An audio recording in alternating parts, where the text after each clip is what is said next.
Everybody.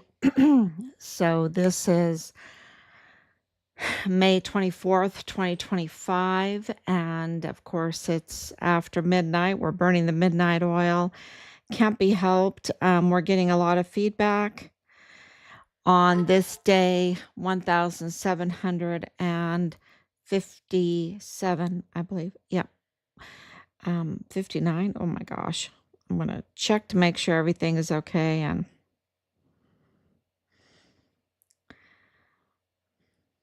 check to see if I'm on and if you can hear me. Thank you. Okay. Thank you, Anicia, for coming on.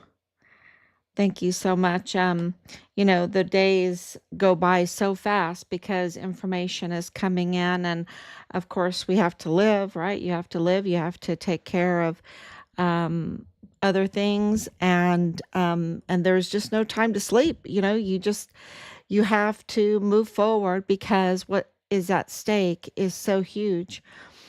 And I'm trying every day to understand it and grasp it and let everyone else know. Let everyone else know what's going on. And, the United States is a big place. Texas is a big place, but the front door is El Paso. The front door of the United States is El Paso. And all eyes should be on El Paso because, you know, um, our intelligence that is coming in is um, Texas was the aim. Texas was the aim to get control of the government seats in El Paso and, of course, in all of Texas. And you have to come through the front door, so get El Paso first, and you see that, and it's heartbreaking because we know El Paso. We're El Pasoans. We're El Pasoans. I mean, I don't. Do you call White Sands Missile Range El Paso? I do.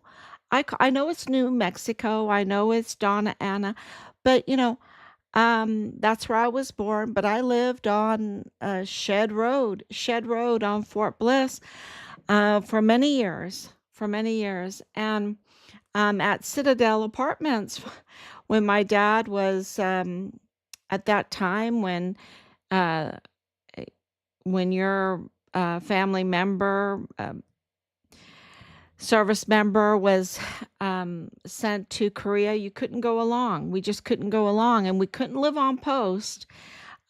So you had to move off post at that time. And so we moved to the Citadel Apartments. I don't even know if they're not, at that time, they were very, very nice. I remember I would jump the wall over to go to Piggly Wiggly. Um, do you have Piggly Wigglies there in El Paso? I don't think I saw a Piggly Wiggly. But anyway, uh, you know, and that's why we are not going to let these evil cartel-tied criminal trafficking, money laundering, um, grand theft larcenists.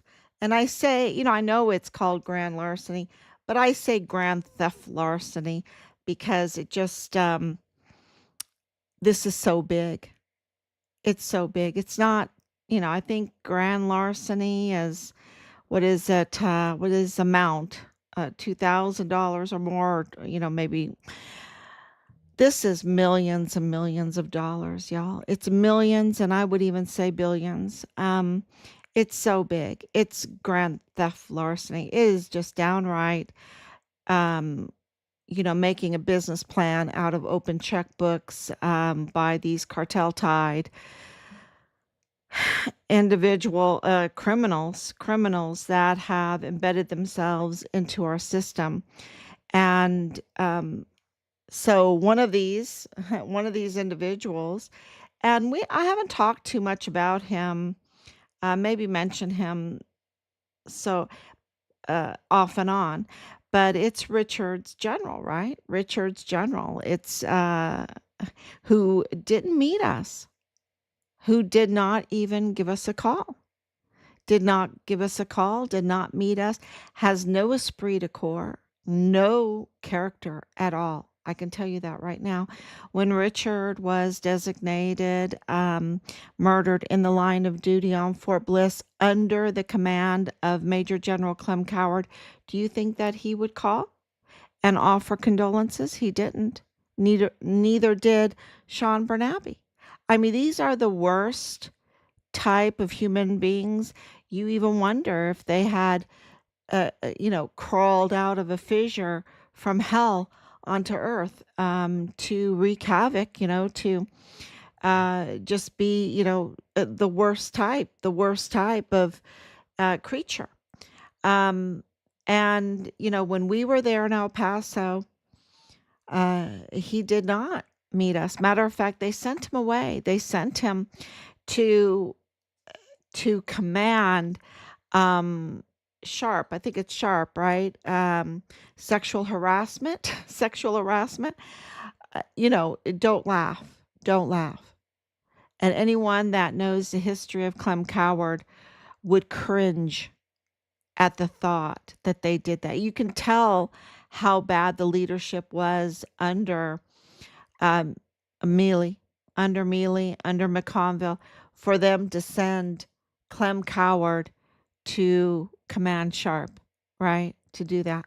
Um, and we knew we cringed. We cringed because we knew what was going on Fort Bliss.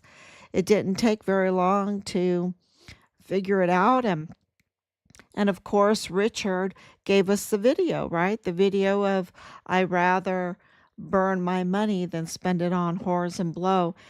And let me tell you, when you know your son, and I know my son, that was not his going language. That was not his going concern in his life. But when he got to Fort Bliss, he made that video. And that was a description of this death camp. It was a description of this um, compromised, very compromised and corrupt military base. And his leadership, his corrupt leadership, his compromised leadership, his failure of a leader was Major General Clem Coward. And Clem Coward, the whole thing, because you can go on and talk about the compromised CID, right? Richard was murdered because of the compromised CID. Vanessa Guillen was murdered because of the compromised CID. Asia Graham was murdered. I shouldn't call her murdered. Died in her room because of the compromised CID. Glennon Oakley Jr. was found dead in his barracks room on Fort Bliss because of the failure, the compromised CID. Okay? The lack of protection.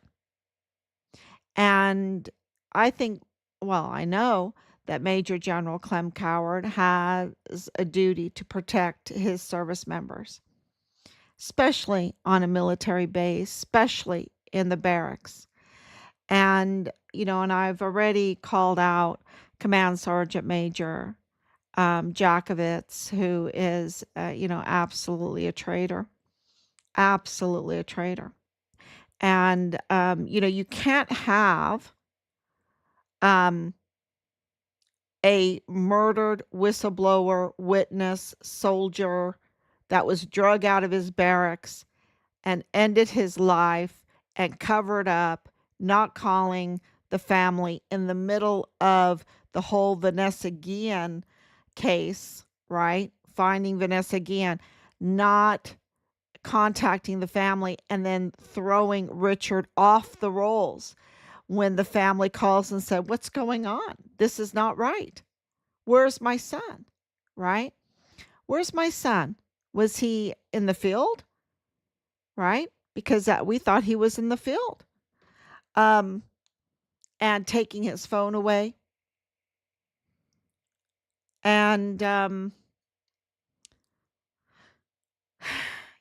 not starting even a search until Director Ford of the CID, the new director, did write us a letter revealing, leaking, a little bit leaking, that the search did not even begin until September 1st, 2020. You know, think about that, and this is in the middle of Vanessa Guillen's situation and on a base that is embedded with cartel, that has a drug problem, that has a weapons problem, that was being audited, that has soldiers staying drunk for 2 years. I'm not joking. I can't tell you how many service members have told me that. I cannot even tell you. Shaking in their boots for fear of the abuse of power and unjust retaliation by their failures of leadership, doggy mask officers trying to groom and target their soldiers for their sex cult activities. A 14-year-old girl living in the barracks, right, for 4 months, 4 months, and she's a stepdaughter of a gate guard.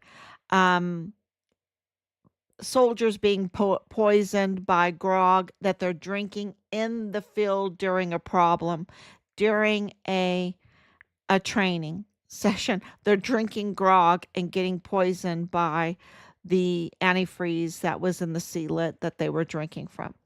Um, and I can go on and on and on about all the different cases um, that is so unnecessary. But what it does is it exposes, is it corroborates what we're saying, that there's a failure in leadership. And one of the heads of that failure of leadership is Major General Clem Coward. And they did not tell us about the conflict of interest. His wife worked for Beto O'Rourke. His wife worked for a health company that's connected to Beto O'Rourke. His wife worked as a liaison for the VA and the DOD and this health company. That's how we understand it. Now you can tell, but tell us if you know even more. But this is a huge conflict of interest of Major General Clem Coward. And especially when um, you are on a character assassination campaign against a whistleblower, um, Donald Trump supporter, President Donald Trump supporter, anti cartel. Richard was anti cartel all the way. He was absolutely all about duty and law enforcement. He wanted to be a CID agent. He was all about the rule of law. He was all about having um, discipline and, good fun. I mean, Richard was super fun, super fun. He was distinguished honor graduate in his cycle at basic training and at AIT. And you have leadership that's not interested in following standard operating procedures, not interested in securing the military base, not interested in securing Fort Bliss at all, even though it is in a city that's the front door of the United States along the southern border, the southern border. Known cartel activity. And they're not interested in securing the base. They're not interested in securing and making the barracks a place you'd want to live. They're they were being audited, And Beto O'Rourke was running for president of the United States. There's a huge conflict of interest with Clem Coward's family and his position. And it was not revealed to us. And especially with the audits, with the investigations, because Beto O'Rourke's family um, was having some problems, right? His mother's company uh, all of a sudden had $1 million unexplained, got caught, ended up having to make a plea deal to pay back $250,000 during the same time, y'all. There was investigations going on. Investigations at Walmart um, for their gift cards, investigations with the dealings of the O'Rourke family, investigations on Fort Bliss for the arms the arms trafficking, I should say smuggling. There were a lot of investigations and audits going on during the first Trump administration. And that's why I'm telling you right now. And Richard was all for it. Okay, he rather burn his money than spend it on whores and blow. And he was a whistleblower. He was a witness. His unit is connected to individuals involved in the Walmart mass shooting. In that Walmart mass shooting case, his unit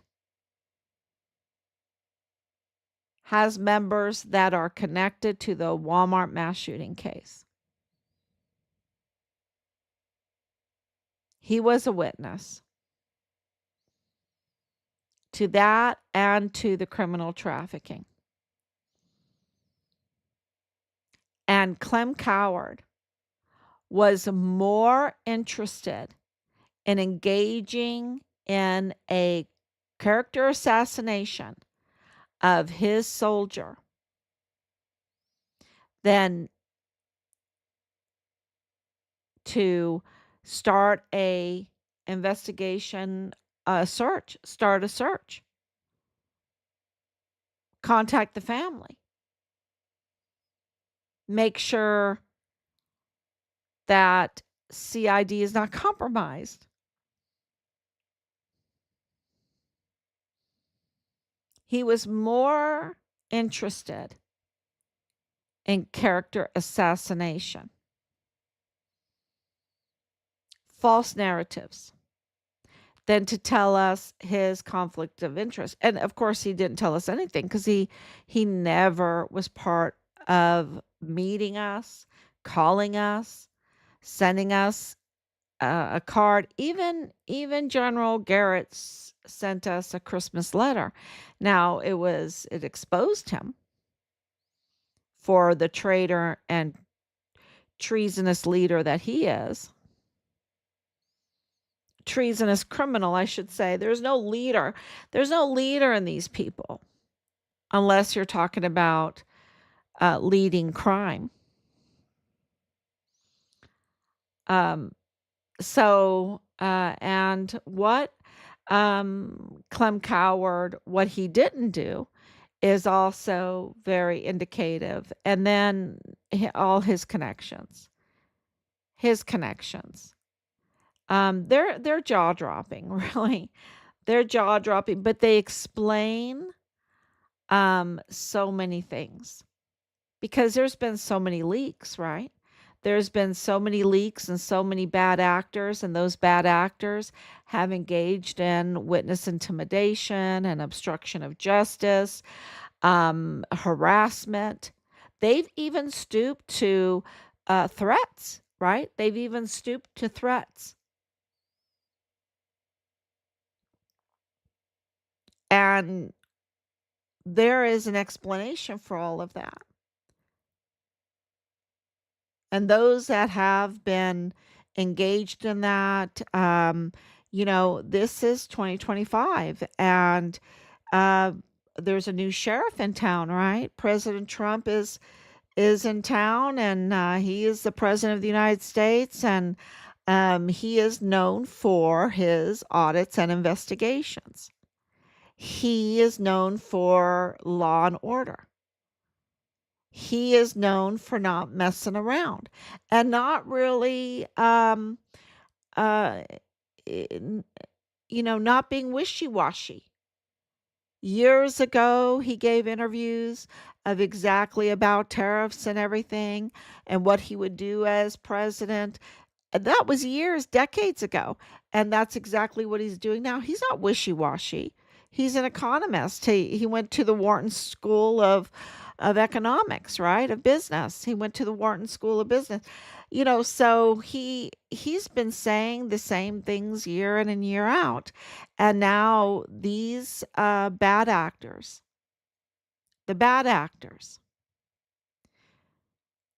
we know who you are. We know who you are. That engaged in um, just trying to harass people that were giving them false information, that were interested in knowing what happened to Richard and trying to help us. I can't tell you how many people have been targets by these bad actors. And that really shows you what a failed leader Major General Clem Coward is and what a criminal he is. He's a total criminal. And as the intelligence comes out about the connections, just you're just going to shake your head because by this point, I think you already know. I think you already know about the criminal trafficking. I think you already know about what was going on Fort Bliss, and how bad it was. Because you don't call Fort Bliss the death camp without knowing. I didn't make that up. The people made that up. The service members that serve on Fort Bliss nicknamed Fort Bliss the death camp, not me, because they've seen it. They know it. And we have so many witness statements. And it's because CID is compromised. I mean, CID has to go to the guard mount, and the MPs are then compromised. And you can see it with Anthony Swafford. And I'm not trying to pick on him, but he's a good example of what poor leadership uh, uh, how poor leadership trains our young volunteer sons and daughters. And he's supposed to be an MP, and he acted quite the opposite. He was very ready to look away, and let major murderous crime go uninvestigated. Just let it go. So what that tells you is that there's a dual standard, right? So where the politics allows the targeting, the politics determines if the police are going to come after you or not, if the CID is going to come after you or not. The politics is dictating the duties of a general. If the general is going to cover you, leave no soldier behind, or if that general doesn't like your politics and he's going to participate in a character assassination and not make sure that the family is notified, kick Richard off of his roles, um, a whistleblower, not investigate the whistleblower um, complaints? Does politics dictate that? I'm telling you, right now, in this case, in our son's case, politics played a huge role. And it was so volatile in 2019 and 2020 and 2021, I would say. But in 2019 and 2020, politics was absolutely insane. People couldn't think right that were had they call it Trump derangement syndrome. They just couldn't even think right. And I think it's because of the being so compromised and being so engaged in criminal activity. And all of a sudden, you have somebody that's auditing you. You finally have someone that's investigating and saying, "Oh no, no, don't not so fast. Not so fast. Where did this $1 million come from? Not so fast. What's happening to our ammunition? What's happening to our where's our guns? I want to see an accounting. I want to know. I'm the commander in chief. I want to know if my soldiers on Fort Bliss are armed and what they're armed with and how many bullets we have. You think that a commander in chief would want to know that? Yes, of course. Of course. So the audits are always necessary for readiness, for Army readiness. But they didn't like it. They didn't like it at all. They were freaking out. You know why? Because they were compromised, because they were up to no good. They were up to no good. And you saw that as big as Dallas. Okay, I was raised in Texas, so we say as big as Dallas. As big as Dallas, it was so obvious with Mealy and um the departure from Afghanistan that they were up to no good. Because our military could absolutely leave beautifully. But that was a disaster because of failed leadership. And Richard lost his life because he wasn't protected as a whistleblower, as a witness by his failed leadership.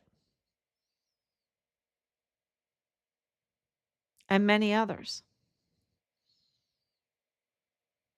And those that are trying to protect, I mean, at this point, uh,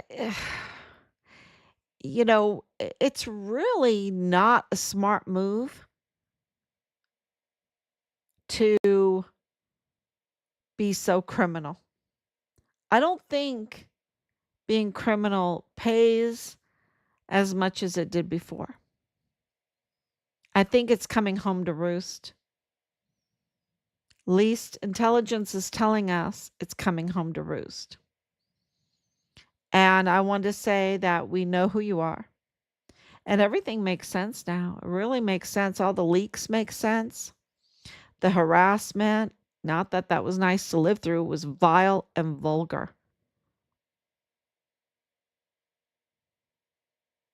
Nobody wants to put up with that. And so that's why they try to stop any kind of attention on this case. They wanted to put it in cold case, right? And so they'll harass people.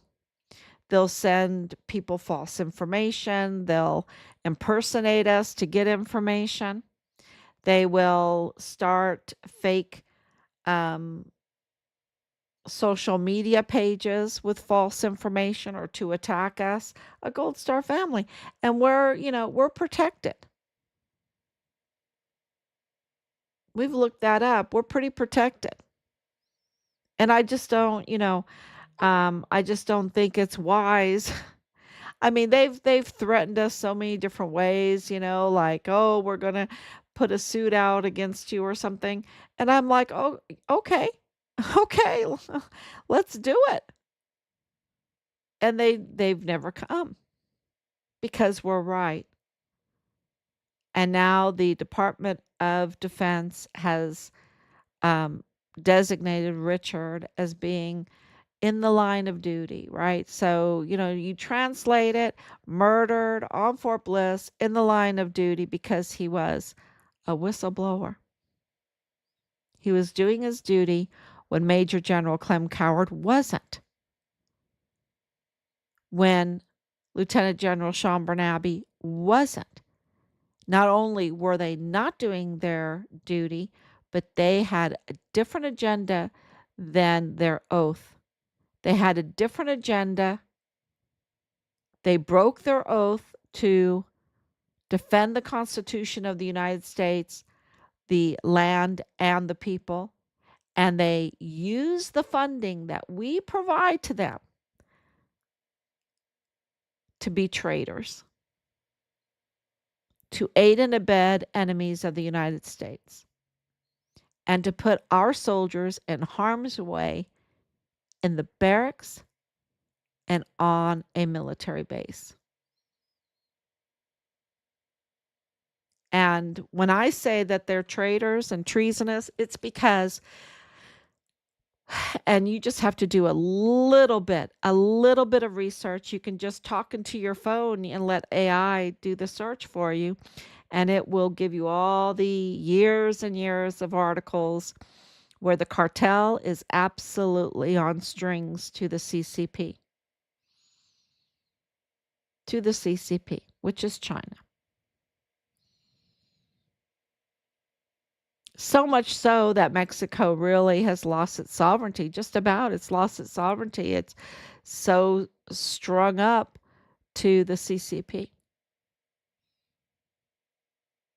And I'm praying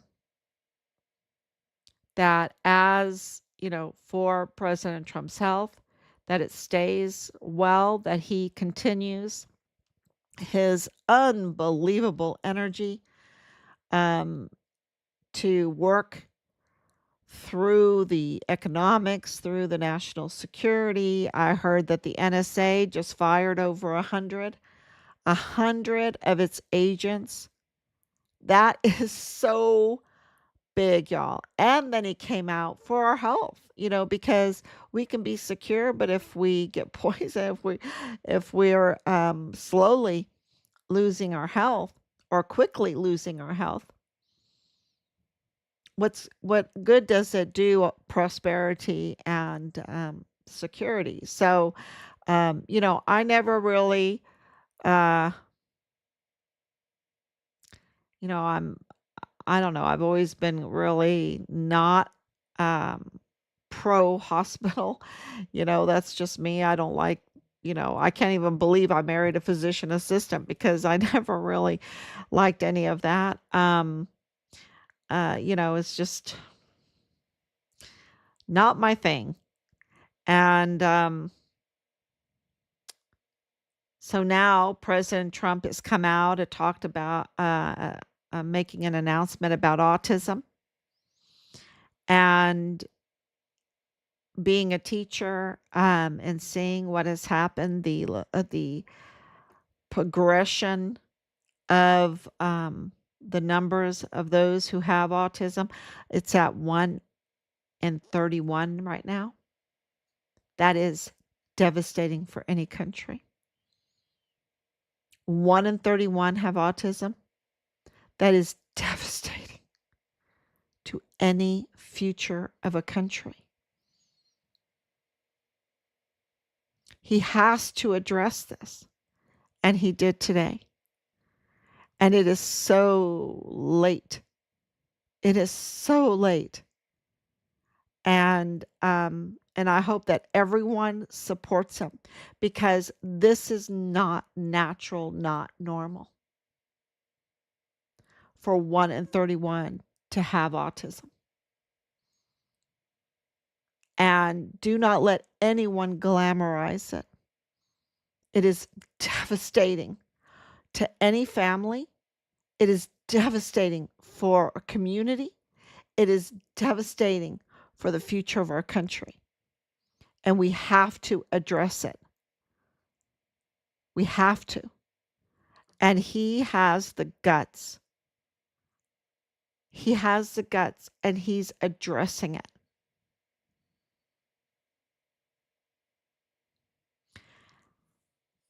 Patrick Crucius, severe autism, along with severe mental health conditions, along with it. Anyone that has been around, worked with individuals with that are banging their head on the sidewalk, that can't tie their shoe because they don't have the fine motor coordination, right? They don't have the observance of things beyond a certain point. They're so withdrawn. The frustration, their own frustration with their self, their own frustration with noises, with smells. They have a very hard time with smells. And absolutely no way was he a lone shooter. We have shooters that are at large right now. And we don't have him with a mental health evaluation by an independent judge. We needed to have a hearing with that. And it took me, as an educator, just a little bit of watching him, and I'm like, wait a minute.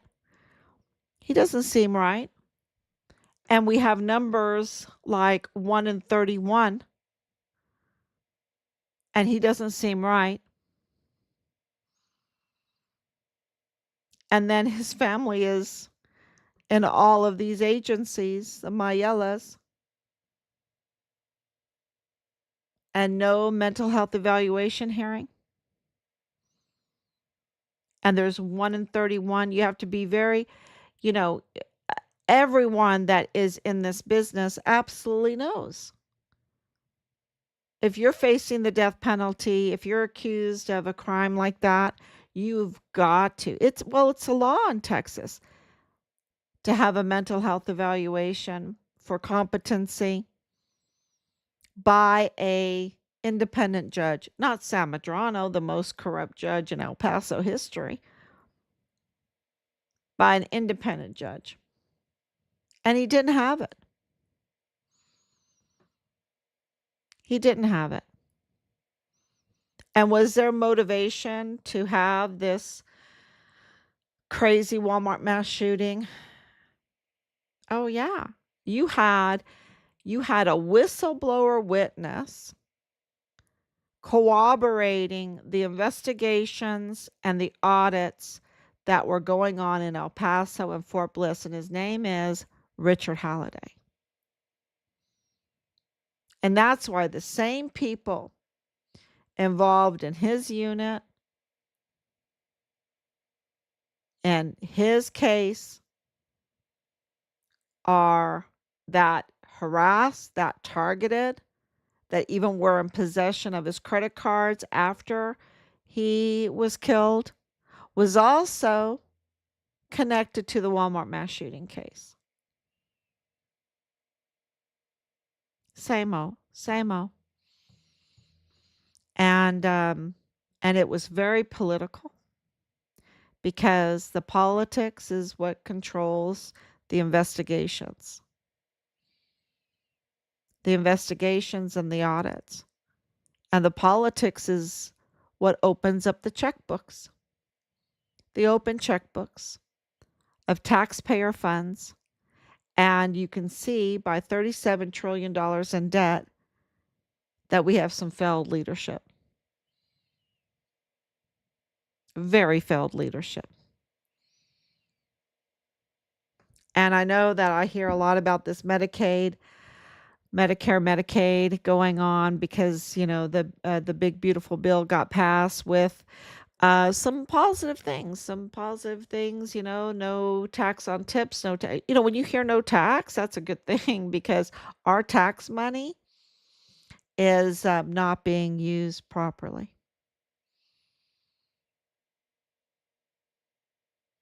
And we're very foolish if we let them have um, our income to misuse. We're very foolish if we do that. So, and it's absolutely being misused. Even our health care, if they're all about research and healthcare and all of that, then we should be the most beautiful, healthiest people, you know, beautiful, full of vim and vigor. But that's not what you see at all. We have 1 in 31 diagnosed with autism. And that's not including all the other things. So all their blah, blah, blah about needing all of these funds that they misuse, and they lie, lie, lie, lie, lie, lie, because what they want is the open checkbook. Not just Joe Spencer, not just Joe Open Checkbook Spencer. There's a lot of people that want these open checkbook. So, Clem Coward is a huge example of the conflict of interest that is political. And remember that Beto O'Rourke went to the hospital for El Paso Strong before that even came out with Ernest Christopher Grant. That hospital picture with Ernest Christopher Grant. Yikes. Yikes. So when you put all the evidence together, he's up to no good. Clem Coward is up to no good. Sean Bernabe's up to no good. Command Sergeant Major Shaky Snaky Jake Jakovitz is up to no good. Of course, Michael Garrett's up to no good. David Stewart is up to no good. Major General David Stewart, sold their soul. He sold his soul to the devil. Oh my gosh, he did. I saw it. I saw it. I saw him sell his soul to the devil. I saw it. It's heartbreaking. And someone, puts a little shiny star in front of you, waves that shiny little star in front of you, and you just will sell your inheritance for a bowl of lentils, right? Because the shiny star loses its luster real quick.